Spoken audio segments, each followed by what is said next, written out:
राजस्थान सरकार की कोई भी 2 योजनाएं जो आपकी व्यक्तिगत रूप से फेवरेट हो, उनके नाम बताएं आप मुझे। पेज क्या दर्शाता है और राइट पेज क्या दर्शाता है? अपने राजस्थान में उद्योगों के सामने मुख्य चुनौतियां क्या क्या हैं? जूनियर अकाउंटेंट के एक ऑफिस में काम क्या क्या होता है? ठीक है, अभी आपने पढ़ा होगा कि समयवंतपुर में एक बाघ ने हमला कर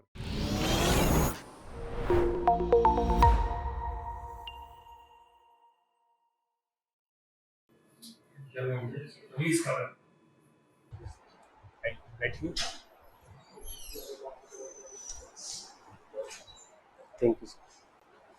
एक संक्षिप्त परिचय दें आप बिना अपना नाम बताए। मैं राज्य के नवगठित डीडवाना कुचामन जिले का निवासी हूँ। मैंने अपनी स्कूलिंग गांव से की है। उसके बाद में मैंने अपनी ग्रेजुएशन है पंडित दीनदयाल उपाध्याय शेखावाटी यूनिवर्सिटी से संबद्ध कॉलेज से की है।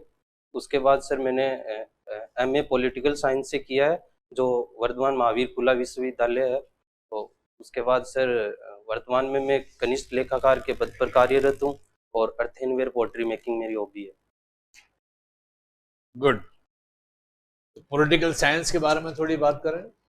जी सर। ठीक है। वन नेशन वन इलेक्शन, जी सर। क्या ये पॉसिबल है इंडिया में? जी सर। कैसे? सर भारत में 1952 से चुनाव हुए, तो उससे लेकर 1967 तक निरंतर एक साथ चुनाव हुए केंद्र और भारत की पॉपुलेशन बहुत कम। जी सर। उसके साथ साथ जो आज जैसे जनसंख्या अधिक है, तो उसके साथ साथ हमारी जो मशीनरी है वो भी उसके तुलनात्मक रूप से बढ़ी है, तो इसमें कोई समस्या नहीं है एक साथ चुनाव कराने में। तो वन नेशन वन इलेक्शन जो होगा अगर, तो उसमें क्या इसके एडवांटेजेस है और क्या उसकी डिसएडवांटेज? जी सर। इसके एडवांटेज में ये है कि एक साथ चुनाव होंगे तो जो अधिक धन का दुरुपयोग है तो वह रुकेगा।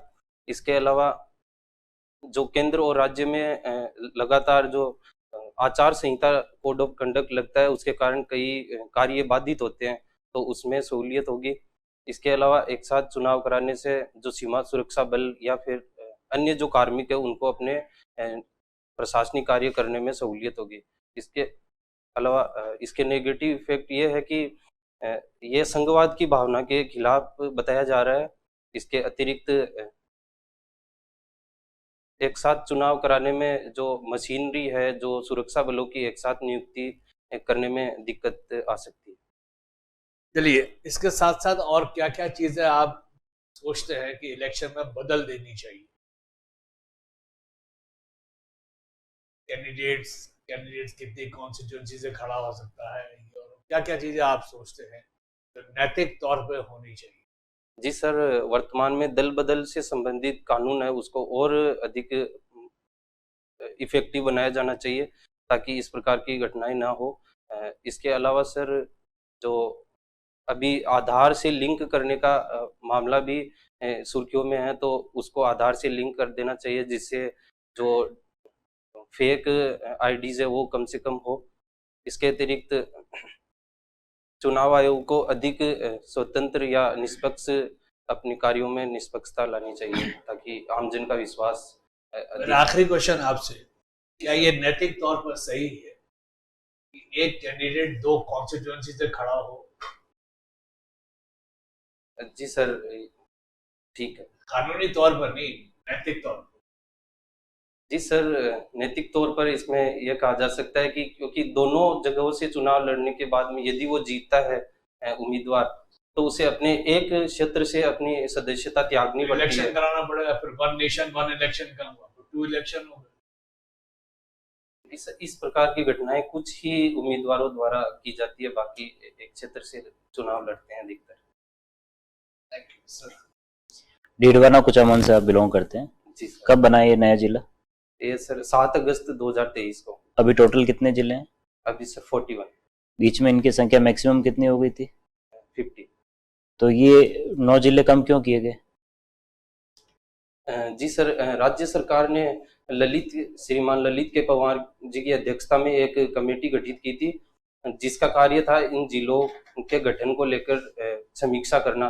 तो उन्होंने कुछ जिलों को लेकर कहा कि ये अभी जो जिले की जो जिले बनाने की योग्यता है उनको पूरे नहीं कर पा रहे हैं, इसलिए उन्होंने कुछ जिलों को गठित किया और राजनीतिक कारण भी बताए गए। क्या क्या योग्यताएं होनी चाहिए जिला बनने के लिए? सर सामान्य रूप से देखा जाए तो एक जिले में 10 लाख की जनसंख्या होनी चाहिए और जो क्षेत्रफल है वो 4000 वर्ग मील होना चाहिए। ठीक इसके है। अलावा राज्य अपने वित्तीय संसाधन के अनुरूप होना चाहिए ताकि वो नागौर से अलग होने के बाद अब आपके डीडवाना कुचामन में कितनी तहसीलें रह गई? जी सर 8 तहसीलें। 8 तहसीलें। अभी आप जिस एरिया से बिलोंग करते हैं वहाँ एसडीएम कौन है? सॉरी सर अभी में। और डीडवाना कुचामन के जिला कलेक्टर कौन है? श्री पुखराज से। ठीक है। ये खारे पानी की झीलें अक्सर हम देखते हैं कि हमें राजस्थान के वेस्टर्न पार्ट में नजर आ रही है ना? जी सर। वेस्टर्न पार्ट क्या कारण है, इधर पश्चिम राजस्थान में क्यों है? जी सर इसका मुख्य कारण जो यहाँ पर जो चट्टान धरती भूगर्भ में इस प्रकार की चट्टानें पाई जाती है जिनके कारण ये जल लवणीय मिलता है। कैसी चट्टानें? कुछ पुराने कोई ऐसे एविडेंसेस या पहले यहाँ किसी पर्टिकुलर चीज का पार्ट था, ऐसा कुछ? जी सर मैं अभी याद करूँ 33 महासागर के अवशेष। बढ़िया, 33C का जो है ये था एविडेंस। और कौन कौन सी खारे पानी की झीलें राजस्थान की फेमस? जी सर डीडवाना झील, पचपदरा झील, कुचामन झील, नावा झील। अपने राजस्थान में उद्योगों के सामने मुख्य चुनौतियां क्या क्या है? जी सर उद्योगों में प्रमुख समस्या एक निवेश की कमी देखी जा सकती है जिसके कारण आधुनिक तकनीक और उसकी कमी है। दूसरी सर उद्योगों की जरूरतों के अनुसार कौशल प्रोवाइड नहीं हो पा रहा है जिसके कारण उद्योगों का विकास उस लेवल पे नहीं हो पा रहा जितना होना चाहिए, क्योंकि राजस्थान है खनिजों का अजैब घर कहा जाता है। ठीक है, मेरा लास्ट क्वेश्चन आपसे, राजस्थान सरकार की कोई भी 2 योजनाएं जो आपकी व्यक्तिगत रूप से फेवरेट हो, उनके नाम बताएं आप मुझे। जी सर लाडो प्रोत्साहन योजना, उसके अतिरिक्त सर हाल ही में पंडित दीनदयाल उपाध्याय गरीबी मुक्त गांव योजना। आप जूनियर अकाउंटेंट हैं? जी सर। जूनियर अकाउंटेंट के एक ऑफिस में काम क्या क्या होते हैं? जी सर जो भी बिल होते हैं उन बिलों की जांच करना, उसके अतिरिक्त जो रसीद केस बुक होती है उस पर महीने के अंत में उनको मिलान करना। ठीक है। और साथ ही दैनिक रूप में उनको जांच करना। साथ ही ये कैश बुक कौन लिखता है किसी ऑफिस में? आप वेरीफाई करते हो कौन लिखता है कैश बुक? जी सर केस बुक में प्रारंभिक एंट्री होने के बाद में एक जूनियर अकाउंटेंट के भी सिग्नेचर होते हैं, उसके बाद में लिखता कौन है? कौन लिखता है उसे कैश बुक को? सॉरी सर मुझे कैश बुक में लेफ्ट पेज क्या दर्शाता है और राइट पेज क्या दर्शाता है? 2 पेज होते हैं, डेबिट और क्रेडिट। सर अभी मैंने कैश बुक देखी नहीं है। चलिए कोई बात नहीं। आप डीटीए में पोस्टेड थे? डीटीए में पोस्टेड रहे हैं? डीटीए ने हमारी जो आपकी जो डीटीए के अंदर एक ई ट्रेजरी है, ई ट्रेजरी का कंसेप्ट क्या है, क्यों बनाई गई है ई ट्रेजरी? जो सर भौतिक रूप में जो कोषागार होते हैं उनमें जो वित्त को संभालने से संबंधित समस्याएं हो सकती है, तो उस प्रकार की कमी को दूर करने के लिए ई ट्रेजरी का कॉन्सेप्ट लाया गया ताकि तकनीक की मदद से। कितनी ई ट्रेजरी है राजस्थान में कुल? सर एग्जैक्ट मुझे अभी पता नहीं। ट्रेजरी और सब ट्रेजरी के काम में क्या अंतर होता है? जी सर एक ट्रेजरी है वो पूरे जिले के लिए कार्य करती है और सब ट्रेजरी है उसका क्षेत्र अपने उपखंड स्तर पर। आप अभी किस ऑफिस में पोस्टेड हैं? जी सर अभी मेरी पोस्टिंग नावा सब ट्रेजरी में है। सब ट्रेजरी। अच्छा, सब ट्रेजरी में जो पेंशन बिल आते हैं हर महीने, जी सर, उसके लिए एक जीवित प्रमाण पत्र देना पड़ता है। जी उसकी समयावधि कब है, वो कब जमा कराया जाता है? मैं सर कंफर्म नहीं हूँ, गेस कर सकता हूँ। हाँ बिल्कुल आप गेस कीजिए। वित्तीय वर्ष के अंत में। चलिए ठीक है। आपने अपनी हॉबी लिखी है, आपको पॉटरी मेकिंग पसंद है? जी सर। कबीर का एक दोहा है इससे संबंधित बहुत ही प्रसिद्ध, क्या है वो दोहा बताइए? इसमें गुरु और शिष्य के संबंध को भी दिखाया गया है। सर अभी मैं याद नहीं। चलिए मेरा आखिरी प्रश्न आपसे, आप गणित के विद्यार्थी रहे हैं? जी सर। मान लिया आपके पास और मेरे पास मिलाकर कुल 11 रुपए हैं। जी सर। ठीक है, मेरे पास आपसे 10 रुपए अधिक है। ठीक है जी सर। आपके पास कितने रुपए हुए? मेरे पास नहीं है कुछ भी। कुल दोनों का योग 11 रुपए हुआ ना? हाँ दोनों सर। का योग 11 है। हम्म। मेरे पास आपसे 10 रुपए अधिक है। हम्म। आपके पास कितने रुपए हुए? मेरे पास कुछ भी नहीं है। कुछ नहीं होगा तो मेरे पास 11 हुए, तो 11 और 0 का अंतर तो 11 हो गया, 10 थोड़ी हुआ। नहीं सर, आप यदि ये कहते कि मेरे पास 10 है तो मेरे पास 1 रुपए मेरे से पास आपसे 10 रुपए अधिक है, आपके पास जितने रुपए हैं उससे 10 रुपए अधिक मेरे पास है, तो और सर दोनों का योग 11 है। टोटल 11 आपके पास ही है सर, मैं समझ नहीं फिर अंतर 10 कैसे हुआ? सर। चलिए कोई बात नहीं। Sir please. आपकी हॉबी है ये पॉटरी मेकिंग, आप जी बता सर। सकते हैं भारत में सिंधु घाटी सभ्यता भी रही है, जी सर। उस समय क्या क्या हालात थे, कैसी थी पॉटरी? जी सर, पोट्री के प्रमाण प्राचीन समय से मिले हैं, और सिंधु घाटी सभ्यता के समय जो ओसीपी संस्कृति है वो मिलती है। उसके साथ साथ क्या होती है ओसीपी? ओसीपी गैरिक मृदबांड होते हैं। उसके अतिरिक्त हड़प्पा परिपक्व हड़प्पा काल में ब्लैक एंड रेड वेयर यानी काले और लाल मृदबांड मिलते हैं, जो हस्तिनापुर के क्षेत्र में और गंगा घाटी के क्षेत्र में अधिक देखे जाते हैं। अच्छा, क्या बताती हैं हमें जो पॉटरी होती है, अगर जैसे सिंधु घाटी सभ्यता के बारे में हमें क्या जानकारी मिली है अगर ये पॉटरी वहाँ के यहाँ पे मिलती है तो? जी सर, पोट्री है वो इतिहास का एक प्रमाण माना जाता है, इतिहास की वर्णमाला भी कहा जाता है इसको। पोट्री के माध्यम से हमें उस समय का निर्धारण करने के लिए जानकारी मिल सकती है, जिसके लिए कैसे? थर्मोल्यूमिनेंस विधि प्रयोग की जाती है। थर्मोल्यूमिनेंस। इसके अतिरिक्त उस समय की जो संस्कृति है, उस समय के जो वैज्ञानिक आविष्कार है या वैज्ञानिक सोच है, उसका भी हमें प्रमाण मिलता है।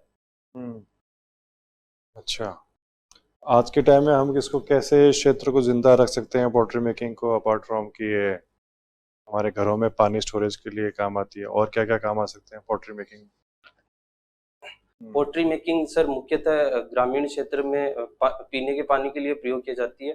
प्राचीन समय में इसका प्रयोग खाने का सामान बनाने के लिए भी की जाती थी, जो वर्तमान में धीरे धीरे कम हो रही है, तो उसको पुनर्जीवित किया जा सकता है। इसके अतिरिक्त शहरों में जो सजावटी सामान है, उसके लिए भी इन मिट्टी के बर्तनों का प्रयोग किया जाता है, जिसमें ब्लू पोट्री जैसे बर्तन फेमस है। तो इस प्रकार इसको बढ़ावा दिया जा सकता है। ब्लू पॉटरी के बारे में बताइए, इसको जीआई टैग भी मिला हुआ है, इसमें ऐसे क्या खास बात है?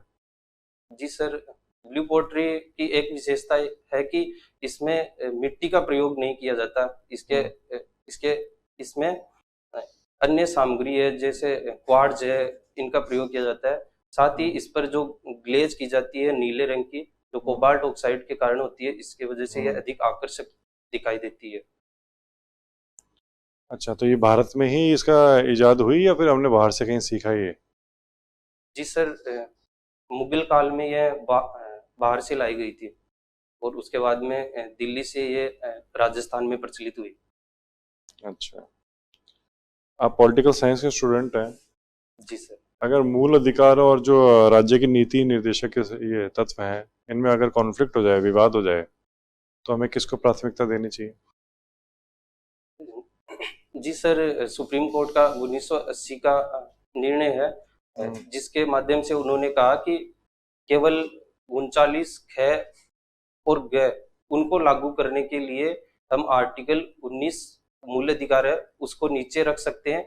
इसके अलावा हर स्थिति में मूल अधिकारों को डीपीएसपी से ऊपर रखा जाएगा। साथ ही उन्होंने कहा डीपीएसपी और मूल अधिकार दोनों का संतुलन आवश्यक है। ठीक है, अभी आपने पढ़ा होगा कि समयावंतपुर में एक बाघ ने हमला कर दिया और एक बच्चे को चोट लगी, अभी उसकी गंभीर स्थिति है। तो आप अगर वहाँ पे एसडीएम होते तो आपको क्या स्टेप्स लेने होते हैं, क्या करते आप कार्रवाई, आपको अगर ऐसा फोन पे सूचना मिलती कि ऐसा कुछ घटना घटी है? जी सर, यदि इस प्रकार के आक्रमण की सूचना मिलती तो मैं पहले तो वन विभाग की टीम से इन्फॉर्म करूंगा, ताकि वो जो बाघ है उसको अपने कब्जे में ले, ताकि वह और किसी को नुकसान ना पहुंचा पाए। और साथ ही इस प्रकार के कारणों का भी अध्ययन किया जाएगा कि किन वजह से वह जो आबादी एरिया है उनमें आए हैं। यदि किसी की लापरवाही होती है प्रशासन की ओर से, कोई मुआवजे के लिए बात, कोई उनके परिवार जनन जिनको। जी सर, जो पीड़ित है उसको अस्पताल में भर्ती करवाया जाएगा ताकि उसको समय पे इलाज मिले। इसके अतिरिक्त यदि उसकी डेथ होती है या फिर उसको अधिक क्षति होती है तो उसको मुआवजा भी मिलना चाहिए। ठीक है सर। पॉटरी की बात चली थी, मैं आपको एक दोहा सुनाता हूँ, जी सर। उसका मुझे मीनिंग बताया। मिट्टी पैरों से रौंदी जाती है ना, जी सर। आप रौंदते हैं? हाँ जी सर। तो आप कुम्हार का मतलब आपको चाक चलाना आता है और करते हैं। जी सर। गुड। ये काली मिट्टी है, कहाँ से लेके आते हैं? जी सर, ये काली मिट्टी हमारे पास एक कोछोर गांव है, वहां पर मिलती है। तालाब की मिट्टी? हाँ, तालाब। ठीक है। दोहा ये है, माटी कहे कुम्हार से, तू क्या रौंदे मोय, एक दिन ऐसा आएगा मैं रौंदूंगी तो। क्या मतलब हुआ? वह कुम्हार को कहती है कि तुम मुझे पैरों से पैरों से रौंदते हैं रौंद ना? रहे हो। हाँ। इसका मतलब है कि एक दिन ऐसा तो भी आएगा। मिट्टी में मिल जाएगा। हाँ हाँ। चलिए, ये आपका अमृत। इंटरव्यू खत्म हुआ, आप जा सकते हैं।